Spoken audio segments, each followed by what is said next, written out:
o irmão Vânio, ministrando nesta manhã a nossa escola bíblica dominical. Lição de número 12, para os irmãos que têm a lição de número 12, sob o título Sabedoria Divina para a Tomada de Decisões. Sabedoria Divina para a tomada de decisões. Texto áureo: porque o Senhor dá a sabedoria e da sua boca vem o conhecimento e o entendimento. Provérbios 2:6. A verdade prática: Deus nos concede sabedoria para vencermos as crises mais difíceis e inesperadas. A leitura bíblica em classe, para quem não possui a nossa lição, 1 Reis, capítulo 4, versículo 29 ao 34. Eu estarei lendo todos os versículos para ganharmos tempo. Primeiro livro dos Reis, capítulo 4, versículo 29 ao 34. Os que estão em casa, que não possuem a lição, pode nos acompanhar na Bíblia também. Que diz assim o primeiro versículo 29. E Deus deu a Salomão sabedoria e muitíssimo entendimento e largueza de coração, como a areia que está na praia do mar. E era a sabedoria de Salomão, de Etã, Esraraita, e do Queimã, e Calcol, e Darda, filhos de Maol. E correu o seu nome por todas as nações em redor. E disse 3.000 provérbios, e foram seus cânticos 1.005. Também falou das árvores, desde o cedro que está no Líbano, até o isopo que nasce na parede. Também falou dos animais, das aves, e dos répteis e dos peixes. E vinham de todos os povos a ouvir a sabedoria de Salomão, e de todos os reis da terra que tinham ouvido da sua sabedoria. Nesta manhã nós estaremos aprendendo um pouco sobre isso. Estamos de pé nesta manhã, vamos fazer uma oração e já passar para o nosso professor desta manhã, presbítero irmão Roger Amaral. Oramos. Amado Deus, soberano e eterno Pai Celestial, nós queremos te agradecer por mais essa oportunidade.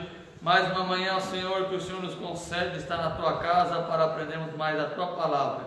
Neste momento nós queremos que a Tua presença venha a ser real no nosso meio, usando neste momento o Teu servo que estará nos passando a lição. Pai, os Teus filhos que já estão aqui no templo, aqueles que estão em casa, já nos acompanhando pelo Facebook, Pai, que o Senhor venha estar de encontro a cada um nesta manhã, dando graça, sabedoria para todos nós que estamos aqui. Pai, colocamos tudo nas Tuas mãos e te agradecemos desde agora e para todos sempre. Amém e amém.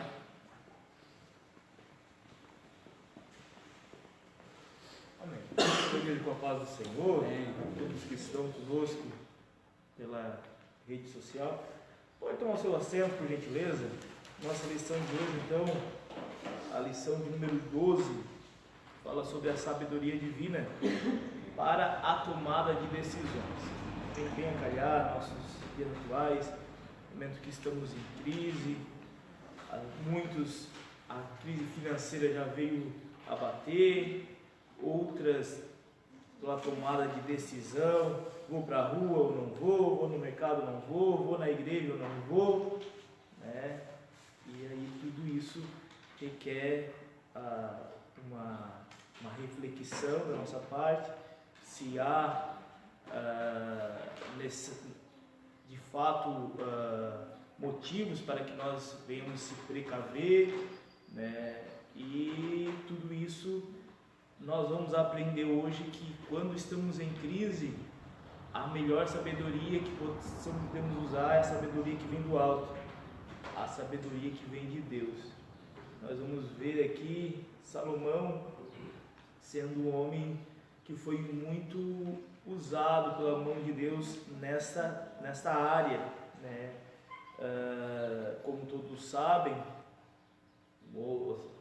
Salomão foi o homem, se não for o homem mais sábio assim que veio até essa terra, né? É claro que, na minha opinião, Jesus Cristo se destacou mais, né? Mas tirando Jesus Cristo, talvez Salomão seja o homem mais sábio. E aí nós vimos aqui na leitura bíblica em classe que ele não tinha apenas sabedoria, ou seja, um talento acima dos demais de resolver situações, mas ele também tinha um conhecimento muito vasto, né? Aqui falava sobre árvores, animais, aves, ou seja, ele tinha conhecimento sobre a ciência da época, né? Conhecia sobre as árvores, sobre os animais, sobre tudo que estava ao seu redor. Ele tinha conhecimento, ele tinha como falar. Olha que maravilhoso, né? Fora a questão de provérbios, a qual deixava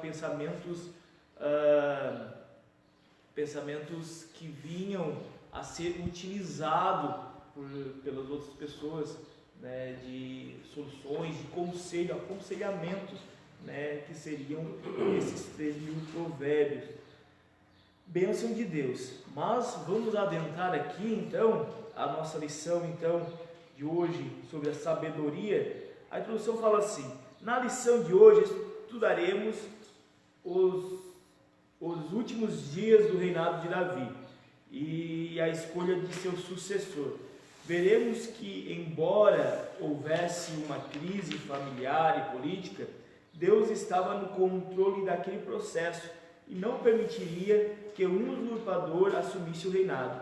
Salomão ascendeu ao trono em um tempo de crise, mas Deus o abençoou, concedendo-lhe sabedoria para reinar com justiça e equidade. Seu reino foi um dos mais prósperos e abençoados de Israel. Pois bem, o tempo que Salomão veio assumir o trono era um tempo que estava um momento, né, que tinha se acendido ali. Um outro filho de Davi vem se rebelar, né, novamente um filho de Davi se rebelando contra o pai, e ali, por ver o pai já acamado, já não tinha mais força nem para levantar de sua cama, e mesmo assim, naquela situação, Davi não colocava um sucessor, e Adonias viu naquela fragilidade do rei a oportunidade de estar assumindo o trono de seu pai. E aí ele vai lá e faz uma conspiração para estar assumindo o reino. E esse é o contexto ao qual Salomão, né, é entronado. Mas a crise familiar de Davi vem já desde lá de cedo, né? Nós vimos lá, iniciando lá com Amon, então o filho mais velho de Davi, que vai lá e estupra a minha irmã dele, né? E a Tamar, ela estupra a irmã, e ali se desprende toda uma série de conflito familiar. E nós vimos tudo isso, a situação de conflito familiar, a necessidade do cabeça daquela família, o chefe familiar, a visão do chefe familiar, o pai daqueles filhos se pronunciar, se tomar uma posição.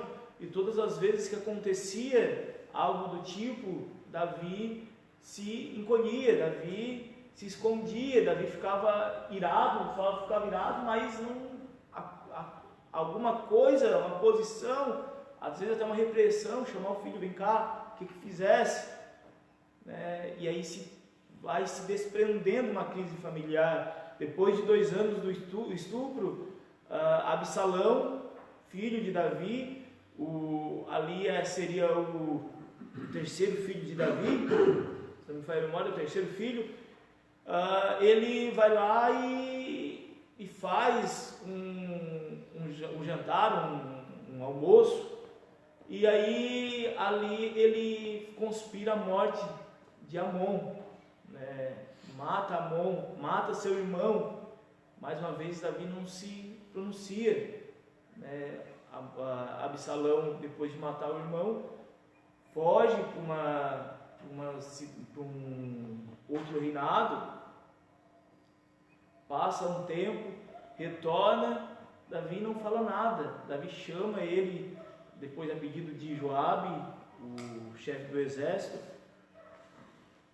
chama Absalão para o reino e fica tudo bem. Vai lá, abraça, fica tudo bem.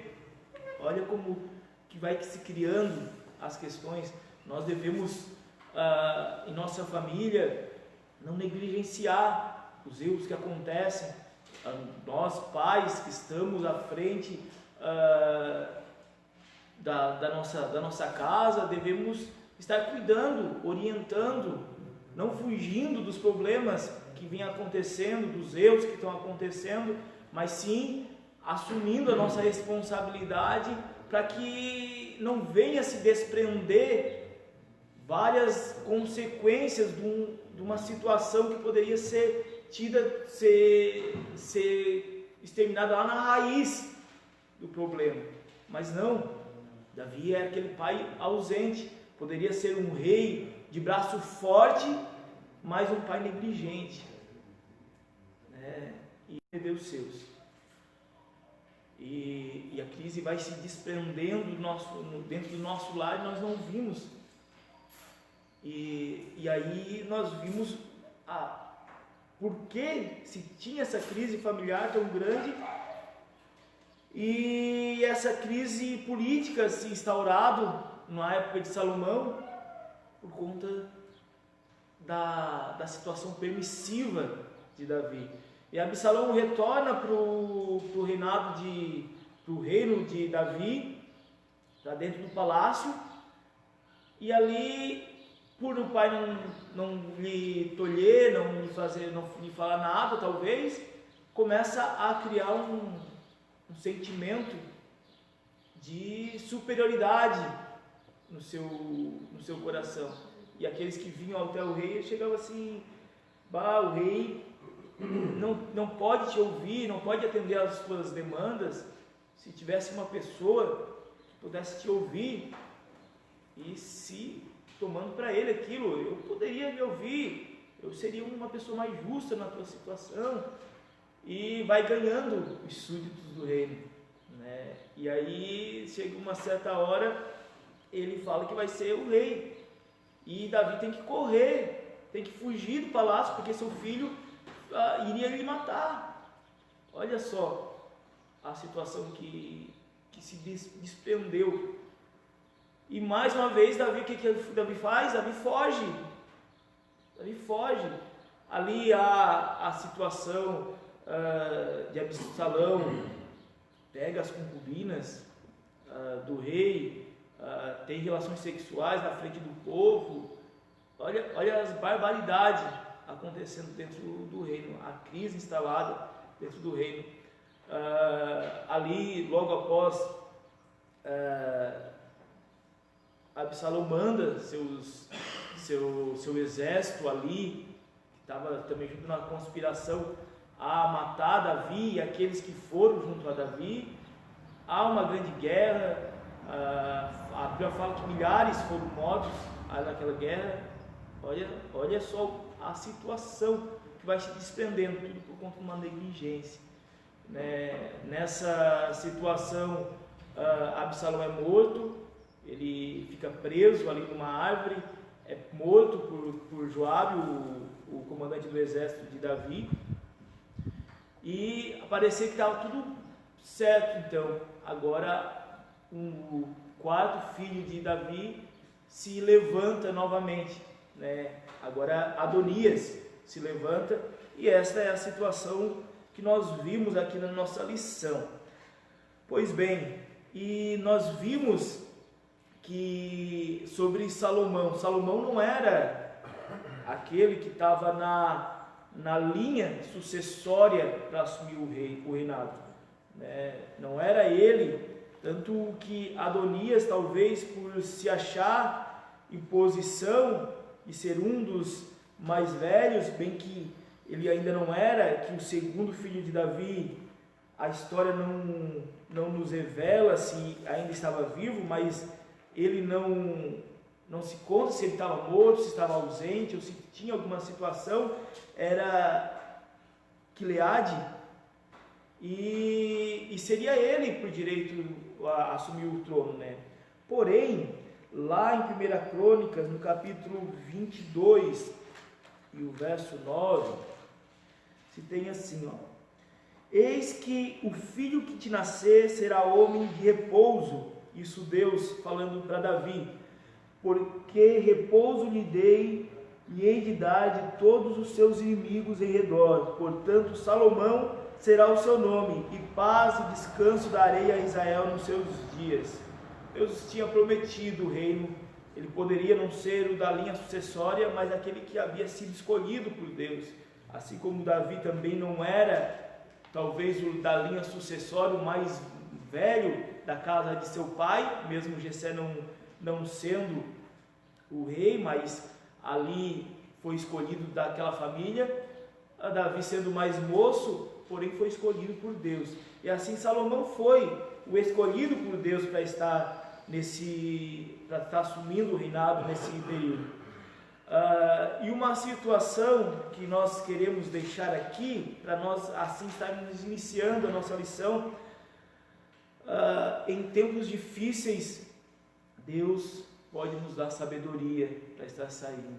Não importa qual o seu problema, mas a sabedoria de Deus pode tirar dessa situação, pode tirar deste problema. E a sabedoria de Deus, ela é um dos dons mais abençoadores a qual nós podemos pedir, mais valioso a qual podemos pedir. Nós vamos ver aqui de qual maneira Deus abençoou Salomão através da sabedoria a qual ele lhe deu. Que bênção, né? Vamos iniciar então a nossa lição sobre a crise familiar no reino Davi. A velhice do rei. Davi já estava com uma idade bem avançada e ainda não havia escolhido seu sucessor. A demora em passar o reinado gerou uma crise entre os filhos e no reino. A hora de encerrar uma carreira é tão importante quanto o seu começo. É preciso saber escolher e formar sucessores. Diante da fragilidade de Davi, Adonias intitulou-se rei. Ao que tudo indica, ele era o primogênito, e o primogênito na linha sucessória. Mas Deus escolhe quem ele quer. Davi também não era o primogênito, mas foi escolhido pelo Senhor para substituir Saul. O texto bíblico diz que Adonias nunca tinha sido contrariado por seu pai. Parece que ele não foi disciplinado, por isso passou por cima de todos para conseguir aquilo que desejava. A falta de disciplina causa sérias crises no relacionamento familiar. Portanto, discipline seus filhos com amor e sabedoria. Então, vimos então Davi, um pai negligente, né, a qual vem se desprender toda essa crise familiar. A situação acontecia e era passada para baixo do tapete, talvez na sua ótica, para não criar um escândalo, talvez, de ele ir lá punir seu filho com a forma a qual deveria ser punido, né? Porque era um crime que estava acontecendo, cada um assim o fez, né? Crime de estupro, crime de homicídio. E tanto que, claro que era um pai que tinha amor pelo seu filho, mas o amor ele tem que ser algo medido, né? Porque o amor ele não pode ser aquele amor pelo erro do filho, ele não pode ser aquele amor pelo erro daquela pessoa que a gente ama. O amor ele tem que compreender que se a pessoa continuar errando, vai ser prejudicial para ela. Logo, se eu deixo ela continuar errando, esse amor não está sendo tão grande assim, porque a pessoa que ama, ela vai lá de encontro a essa pessoa e fala assim: está errando, eu quero ver o teu bem, eu não quero que vá para esse lado. E essa é a posição do pai que ama seu filho, de querer repreender, de querer ajudar, de querer orientar, de querer encaminhar. A Bíblia fala que os filhos são flechas de seus pais, qual a gente visualiza um alvo e aí atira para que ele vá lá e vá para aquele alvo. Ou seja, o futuro, o destino, às vezes a qual nossos filhos traçam, está alinhado a orientação a qual nós estamos lidando, a preparação a qual nós estamos fazendo, ao desprendimento a qual nós estamos tendo para ele. Nós estamos, aí nós retornamos novamente, que nós vamos usar muito essa analogia aqui nessa lição, sobre a questão da mordomia. Deus nos dá coisas, Deus nos dá bens, Deus nos dá família, Deus nos deu a nossa própria vida, para que nós sejamos mordomos delas, da nossa vida. Ou seja, nós somos apenas administradores, e o dono de fato é o próprio Deus. Deus nos deu a nossa administração, nos deu um dia, Ele nos deu família para que nós venhamos administrar da melhor forma possível. E aí nós vamos prestar conta dessa família também. Claro, não vamos ser aqui também fechados em falar que os nossos filhos, nós vamos lá, ensinamos, lutamos por eles, oramos por eles, fizemos o máximo possível para estar educando e levando a um caminho reto.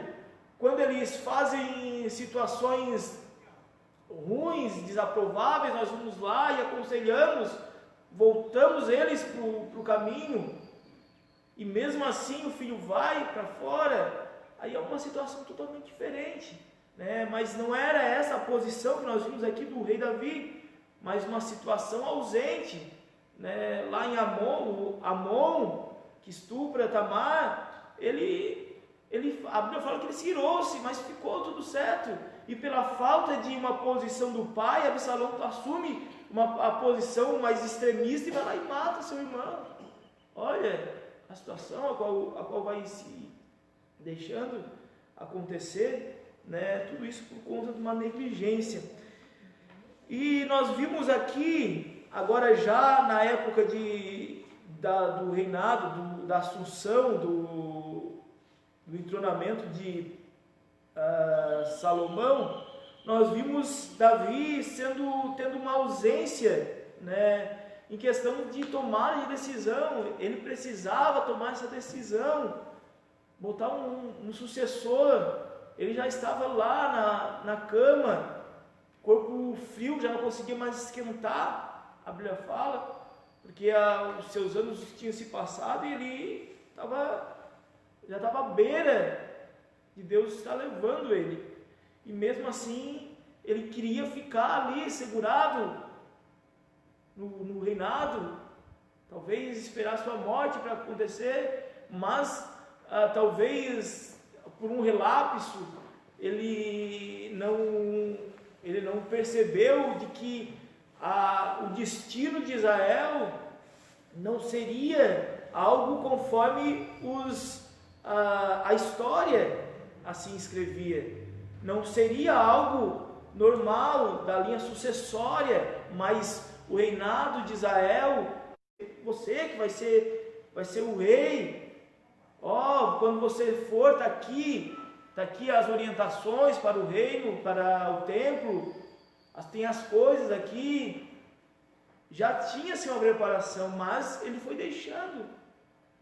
E se assim ele falecesse antes de tomar uma posição para que Salomão assumisse, Adonias ia assumir pronto, né? Porque ele era mais velho que Salomão. Pela a cronologia que está lá em Crônicas, nós vamos ver que Salomão é o sétimo, mas o filho moço de Davi, né? O sétimo filho homem de Davi, e Adonias era o quarto. Então tinha-se o direito para Adonias.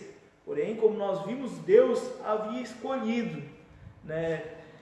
E aí nós vimos então a consequência de uma família desajustada. Que Deus nos dê sabedoria para que nós venhamos conduzir a nossa família. E a sabedoria Deus pode nos dar, basta nós pedirmos, basta nós buscarmos. Às vezes nós temos problemas na nossa família e a gente fica lutando com isso, e às vezes até vamos deixando, e o olhar de ver assim, não, vamos deixar, uma hora vai se acertar, uma hora o tempo vai ensinar, uma hora as coisas vão se chegar ao seu lugar devido e vai ficar tudo ajustado. Mas não é assim. Às vezes até o tempo ensina certas pessoas, mas às vezes a persistências em coisas erradas leva essas pessoas às coisas mais erradas ainda, e vai elevando o nível de erros, e quando veja esse filho, essa filha está num mar sem volta, né? Um oceano sem volta. Por isso que Deus venha nos dar sabedoria para que nós venhamos conduzir a nossa família e nós venhamos a tratá-la de forma devida, como herança do Senhor, como flechas do Senhor, a qual nós temos responsabilidade. Pois bem, Adonias e os valentes de Davi, os sacerdotes Zadok, o profeta Natã e os valentes de Davi não apoiaram a atitude de Adonias, pois ele estava desrespeitando o rei publicamente e usurpando o trono. A crise familiar e política estava instalada no reino. Natã, como profeta, não poderia se calar diante de tal situação. O profeta de Deus precisa ter compromisso com a verdade e a justiça, e não compactuar com o erro, mesmo que isso lhe traga prejuízos. Natã foi até a mãe de Salomão e contou-lhe o que estava acontecendo. Isso nos mostra que Davi, em algum momento, já teria mencionado aos seus valentes que Salomão seria o seu sucessor. Pois bem, Adonias vai lá e prepara uma conspiração, prepara a sua posse do reino, ele prepara o seu coroamento, ele vai lá e cria um ritual de sacrifício, chama os filhos do rei, menos Salomão, chama alguns dos principais nomes do reino, para que assim fosse entronado. E porém alguns destes nomes importantes não se chegam lá, no caso Zadok, que era o sacerdote, porém nós vimos lá Abiatar, que era também o sacerdote lá do tabernáculo.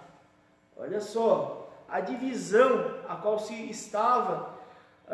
Nós vimos Joabe, o general do exército, comandante do exército de Davi, lá junto com Adonias, porque achavam que Adonias era um homem forte e ele ia tomar o reino, e quem estivesse contra ele naquela situação poderia se frustrar, poderia ser morto depois pelo rei, né? Porém Natã se permaneceu-se firme ali e toma uma posição. Natã veja toda aquela situação, descobre aquela conspiração contra o rei, de assumir à força o reinado, e vai até a Betseba, né, para que ela tomasse uma posição diante do rei. Sim, a Betseba, o seu filho não vai ser coroado, quem vai ser Adonias. Adonias está usurpando, Adonias vai tomar força, e faz alguma coisa que eu te ajudo, eu estou aqui para te ajudar, né? E aí nós vimos o homem de Deus, né, o profeta de Deus, não se calando em meio a uma situação talvez tempestuosa para ele, né, porque nós vimos lá outras pessoas que eram considerados homens de Deus lá ao redor de Adonias, mas mesmo assim ele fala assim: não, eles podem ter essa compreensão, mas eu vejo que isso é uma usurpação. Eu vejo que isso não é certo. Eu não vou ir para aquele lado só porque aquele lado ali me favorece. Eu vou para o lado que eu tenho, que é pela direção de Deus, né? E às vezes na nossa vida nós devemos tomar essa posição. Não ir apenas para o lado a qual é favorável para nós, a qual parece que vai ser mais fácil para nós, mas sim ir na direção a qual Deus nos colocou, a qual Deus nos colocou em posição de tomar atitude, de tomar a decisão. Nós devemos estar na posição de Deus, na direção dele. Que Deus venha nos dar sabedoria para estarmos conduzindo a nossa vida com sabedoria e temência a Deus. Natan, então, ele toma essa atitude de ir lá a Betseba e falar para ela o que estava acontecendo. Talvez Betseba estava relapsa, não estava vendo o que estava acontecendo, porque de fato só alguns foram anunciados a situação, e também não era no trono, não era no reinado, dentro do palácio, mas sim um lugar fora, para que fosse tudo às escuras. E depois Adonias voltava como chefe do exército, e aí com o exército ao seu controle, tomava um palácio e acabou.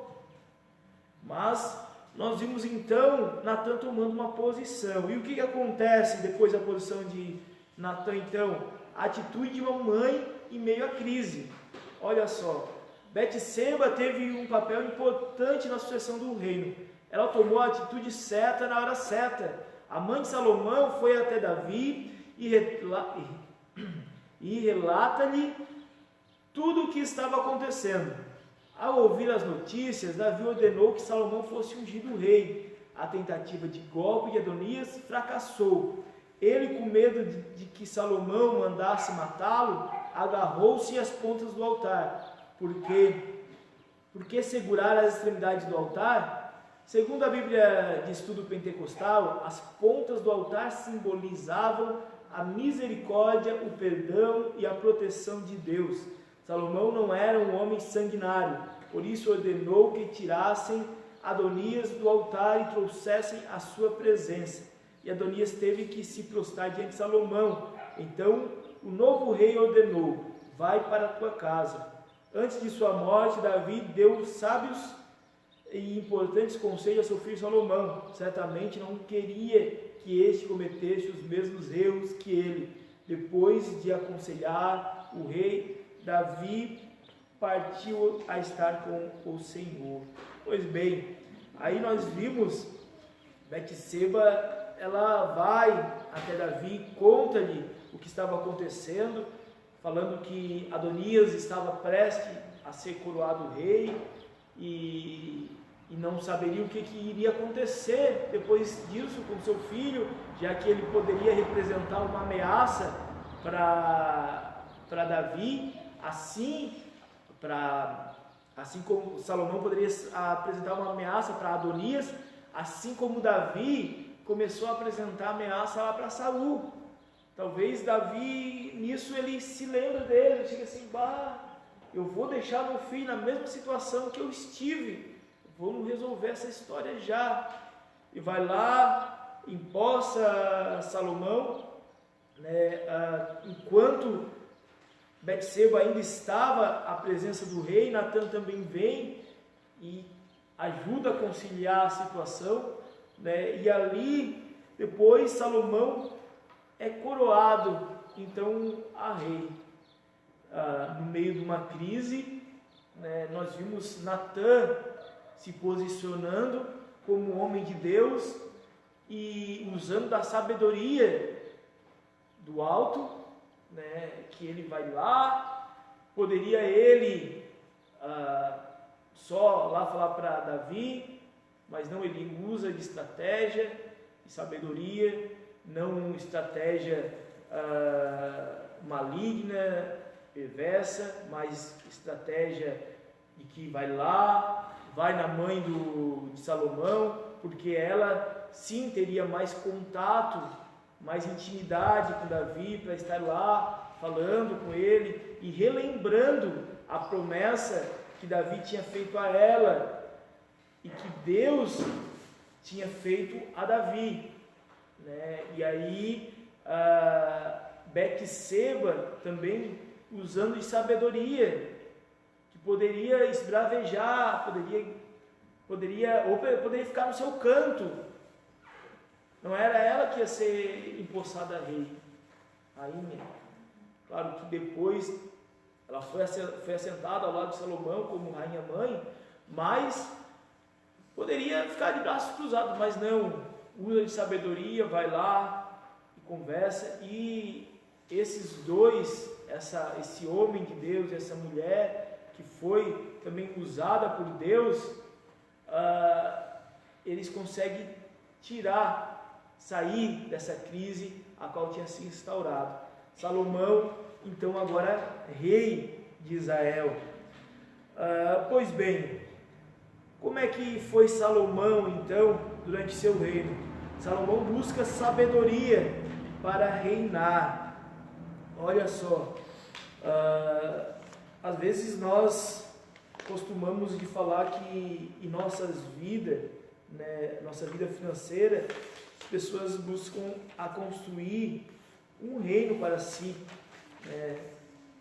Pessoas mais voltadas em estar criando patrimônio e ali nessa incessante busca em criar o seu patrimônio, criar seu palácio, criar seu reino, né, assim por dizer, metaforicamente, ele começa a deixar de lado certas coisas, né, como às vezes a condução da sua família, a sua vida espiritual.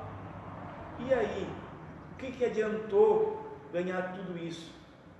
E nós vimos então Salomão agindo diferente desse princípio.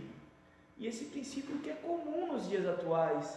Pessoas que elas estão mais preocupadas em estar cuidando do seu bolso e do seu patrimônio. E aí nós vimos um pensamento muito egocêntrico, né? Um pensamento muito egoísta, muito forte nos nossos dias atuais. Pessoas pensam consigo próprio e o outro que se vire, né?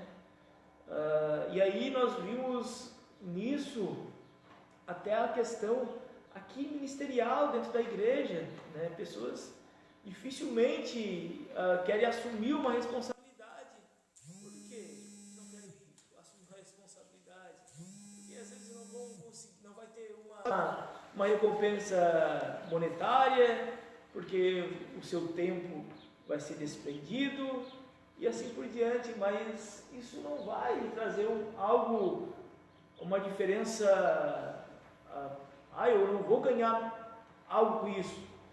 A recompensa é espiritual. Uma pessoa com esse pensamento, com essa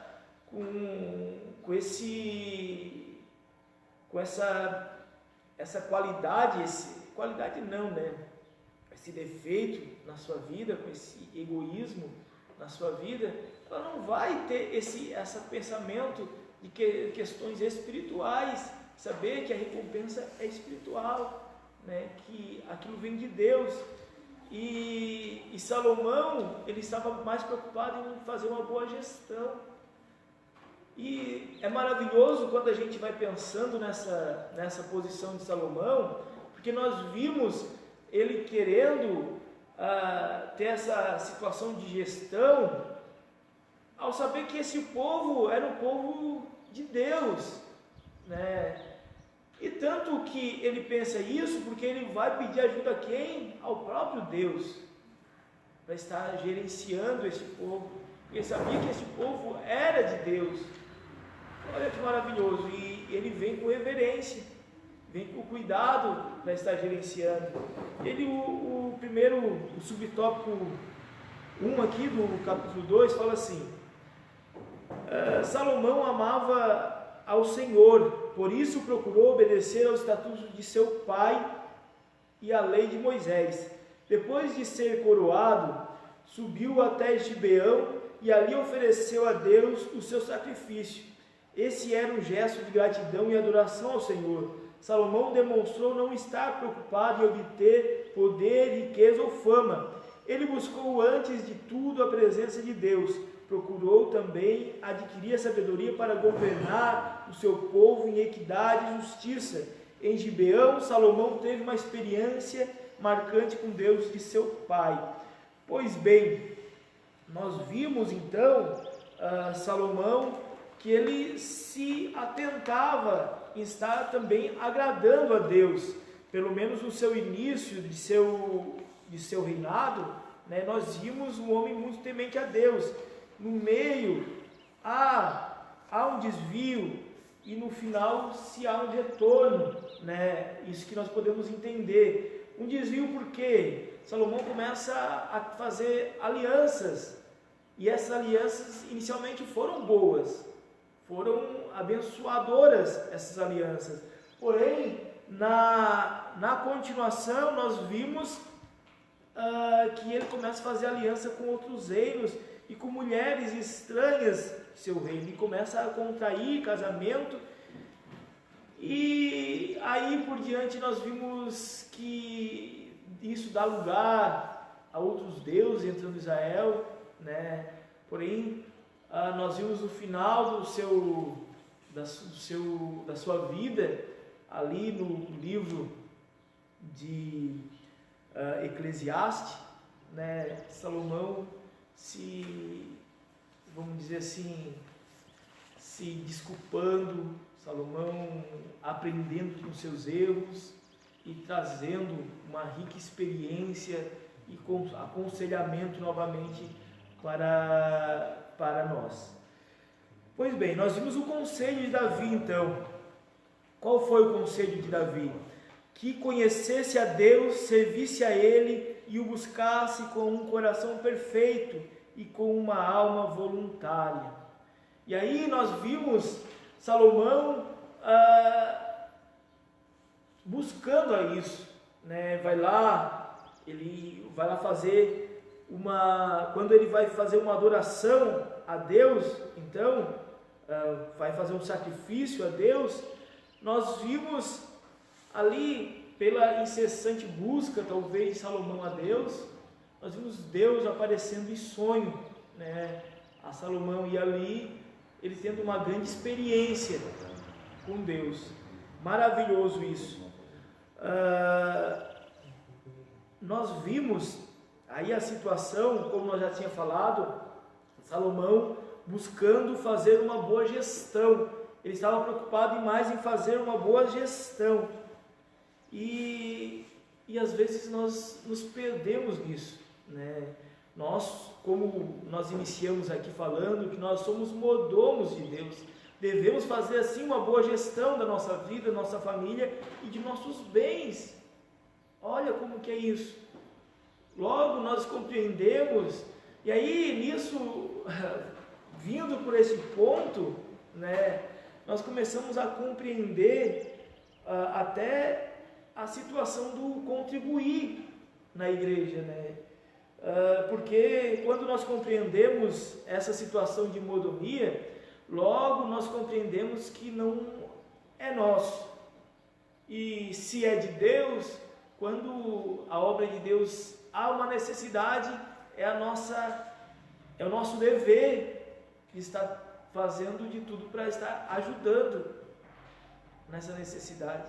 Porque o que nós temos não é nosso, é de Deus. E assim, nós devemos administrar isso da melhor forma possível. E Deus nos vai fazer prestar conta dessa nossa administração. E não só quanto a isso, mas no geral. E nós vimos que Salomão não se preocupava em obter riqueza ou fama, mas sim fazer uma boa gestão, gerenciar de forma justa, de forma agradável a Deus, aquele povo ao qual Deus tinha colocado em suas mãos. Será que nós temos esse pensamento, está gerenciando a nossa vida, tendo a ideia de querer agradar a Deus da melhor forma possível, né? E nós vimos que Salomão, não contente talvez da sua forma comum, que seria de estar reinando, de estar gerenciando aquele povo, ele vai lá para o que Deus o instiga a estar fazendo, mas nesta oportunidade, o Salomão ele se manifesta, talvez analisando assim mais profundamente, incapaz de estar gerenciando da forma qual Deus o queria aquele reino. Por que incapaz? Vamos continuar aqui. Salomão pede sabedoria a Deus. Ali em Gibeão, o Senhor apareceu a Salomão em sonhos e disse: pede o que quiseres que te darei. Em tempos de crise econômica, o que você teria pedido? Salomão sentiu o peso da responsabilidade de governar um povo. Por esse motivo, não pediu riqueza ou outra coisa que lhe trouxesse vantagens pessoais. Ele pediu sabedoria para governar com justiça. De que adianta ter bens materiais e ser um tolo? O melhor bem que podemos receber de Deus é a sabedoria. Ela ajuda-nos a enfrentar todas as crises de forma correta. Peça a Deus sabedoria para liderar sua família, seus bens e a obra do Senhor. Ele vai lá e pede sabedoria a Deus. Talvez isso poderia soar como fraqueza, mas ele sabia para quem ele estava pedindo para Deus, o Todo-Poderoso, aquele que tinha compromisso com aquele povo. E Salomão chega assim: Senhor, eu poderia pedir tudo, né? Mas eu vou pedir sabedoria, porque aí eu vou estar capaz o suficiente para estar gerenciando este povo a qual o Senhor colocou nas minhas mãos. E não é esse o entendimento a qual Deus quer nos passar, a qual nos mostrar que nós somos dependentes das suas mãos para estarmos nos gerenciando, nos autogerenciando,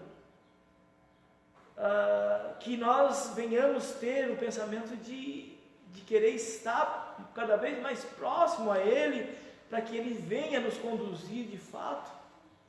Nós venhamos ter o mesmo pensamento a qual teve Salomão aqui nesse encontro com Deus, e assim pedir. E a Bíblia fala que a sabedoria, ela é dom de Deus.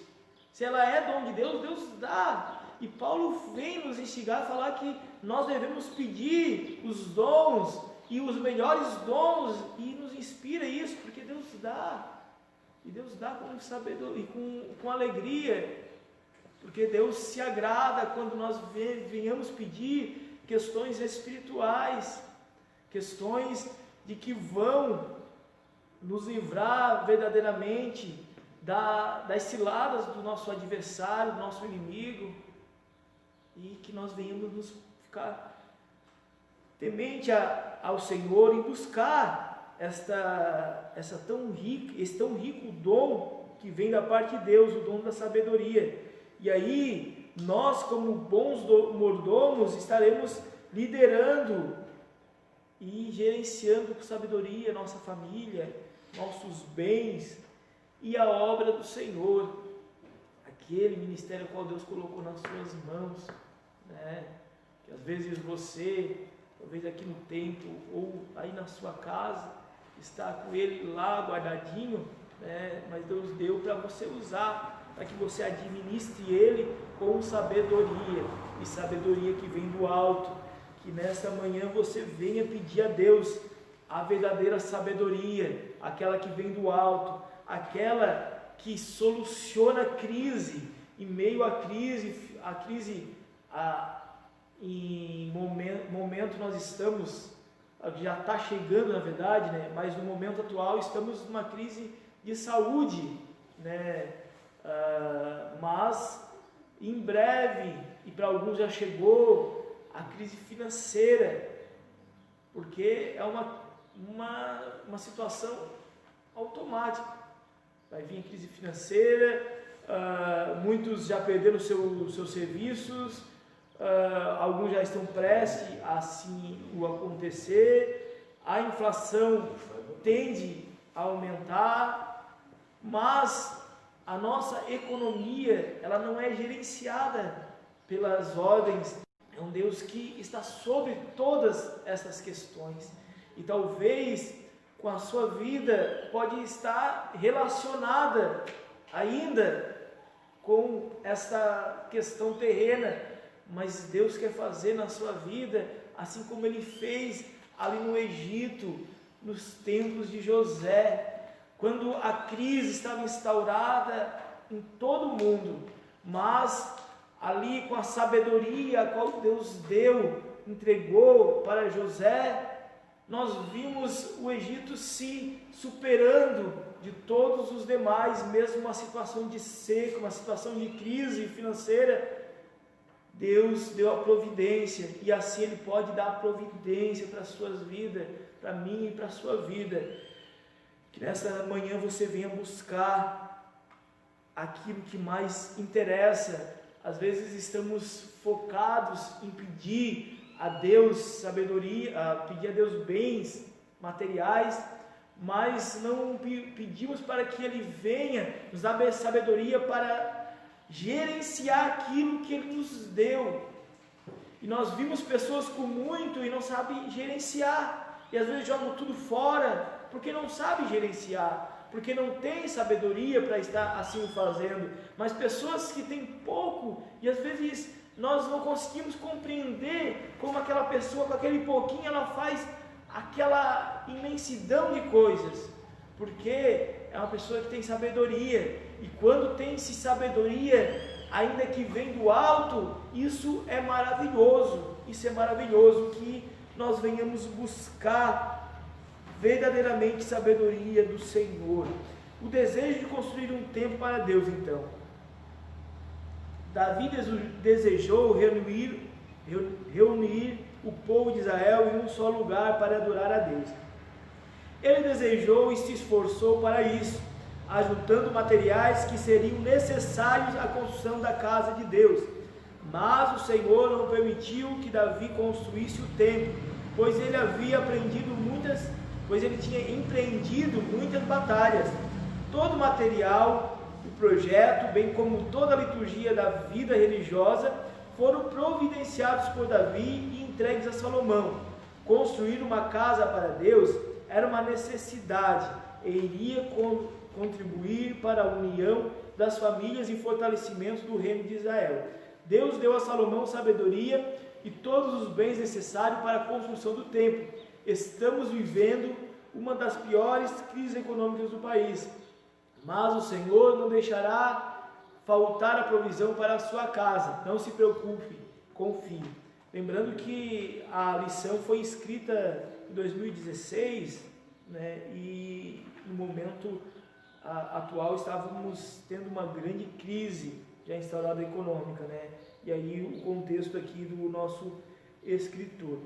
Pois bem, nós vimos então que até Salomão o povo cultuava a Deus em tabernáculo, né?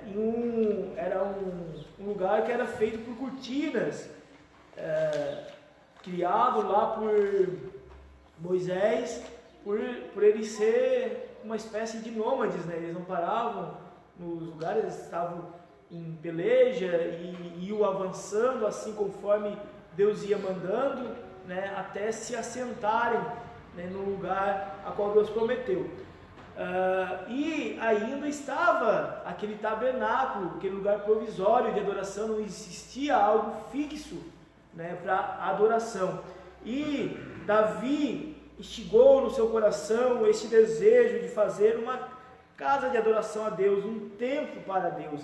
Porém, nós vimos que Deus não aprova que Davi construísse por as suas mãos, porque Davi tinha desprendido várias batalhas, tinha matado muitas pessoas por o tempo a qual vivia, né? Israel era braço de Deus para ser justiça com os demais povos, assim como outros povos foram justiça de Deus para estar assim fazendo justiça para com Israel. Então nós vimos que Deus não tinha Davi como uma pessoa apta para estar fazendo.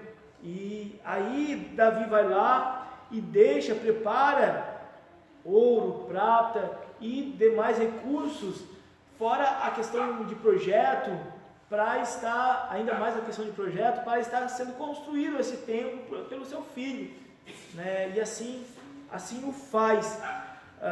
E Salomão, por sua vez, então, ministra com sabedoria os recursos a qual o pai deixou, e usa ainda de mais sabedoria para estar conseguindo, angariando mais recursos para estar fazendo este templo, né? E Deus assim dá-nos sabedoria para gerenciar a nossa vida, a nossa casa, os nossos bens e a obra de Deus. Sim, aquela obra a qual Deus colocou em nossas mãos. Ele ainda é o mesmo Deus e a igreja está sobre as suas mãos. Enquanto a vinda do Messias não vir novamente, o Espírito Santo estará com a igreja, estará cuidando e provendo para que assim ocorra, né? E usando os crentes, né, a sabedoria a qual imposta nos crentes, né, para estar assim sendo mantenedores desta obra. Que Deus venha te usar para ser um abençoador da causa de Deus, e que Ele venha te dar sabedoria para administrar a obra a qual Ele colocou nas suas mãos. A sabedoria para edificar o templo. Salomão faz aliança com Irão. Em vez de fazer guerras com as nações vizinhas para aumentar o espaço geográfico e as riquezas, Salomão usou de sabedoria para com Irão, rei de Tiro, na Fenícia, que lhe forneceu toda a madeira para a construção do templo. O cedro do Líbano era uma madeira nobre e de grande valor comercial. Essa cooperação mostrou que Deus estava abençoando Salomão e fornecendo o que era necessário para o templo. Deus concedeu a Salomão sabedoria para fazer alianças. O Senhor também quer dar a você sabedoria para administrar, mesmo em tempos de crises financeira.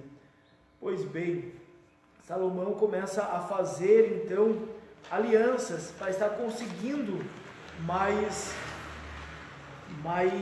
recursos para o templo. E ali com Irão, ele assim o faz para conseguir, ele faz um contrato então com o Irão que já tinha fornecido madeira para fazer o palácio do rei Davi, né? Agora ele faz um novo contrato com Salomão busca ele para fazer esse contrato, né? Para estar conseguindo essa madeira para o templo também. E assim nós vimos outras alianças, né? E se dizem que o templo recursos saíram de vários lugares do mundo. E há quem ainda o fale, né, que alguns recursos vieram aqui do Brasil. E aí nós vimos uma promessa de Deus para aqueles que abençoam a Israel, né? E se há quem o fale que o Brasil tem porque a gente veja uma economia diferente, né? Mesmo às vezes o mundo numa situação difícil, o Brasil às vezes parece que Deus tem compromisso com esse povo. Isso é maravilhoso, isso é às mãos de Deus. A gente veja que às vezes ao nosso redor, na própria América do Sul, países definhando, mas o Brasil, às vezes mesmo fraquinho, está indo, está perseverando. Isso é maravilha. E nós vimos que veio de vários lugares estes recursos e de Irão. Claro que não foi, Davi estava pagando por esses recursos, Salomão estava pagando por esses recursos, né? Porém, ele usou de sabedoria, não usou talvez seu poder bélico, o seu poder de guerra, a qual Israel tinha, para estar conquistando mais extensões de terra, mas sim sabedoria para negociar, para fazer aliança, para criar aliados, né? E assim conseguir construir, conseguir recursos assim, e para também criar uma situação de paz, a qual ele dá a glória a Deus a toda esta situação. Maravilhoso isso. Pois bem, nós vimos questões aqui específicas da construção do templo. Então, foi iniciado em 966 a.C. e durou 7 anos de construção o templo. E uma situação que nós vimos interessante, né? Foi o modo ao qual foi construído. A construção do templo foi feita com reverência. Olha que maravilhoso. E como essa reverência? Flávio Joséfo vem contar, um historiador ali do tempo da igreja primitiva de Cristo, da igreja de Atos. Ele fala assim: a construção foi feita com a maior reverência, sendo todas as pedras já preparadas nas pedreiras, de maneira que nem martelo, nem machado, nem instrumento algum de ferro fosse ouvido enquanto edificavam a casa.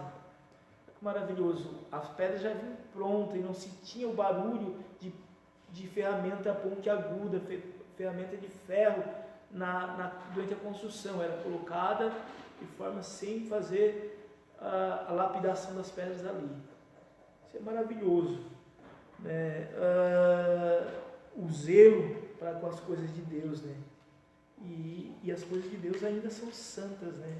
Devemos ter este zelo para com as coisas de Deus, a reverência necessária para aquilo que é de Deus, aquilo que é santo. A construção do templo, então.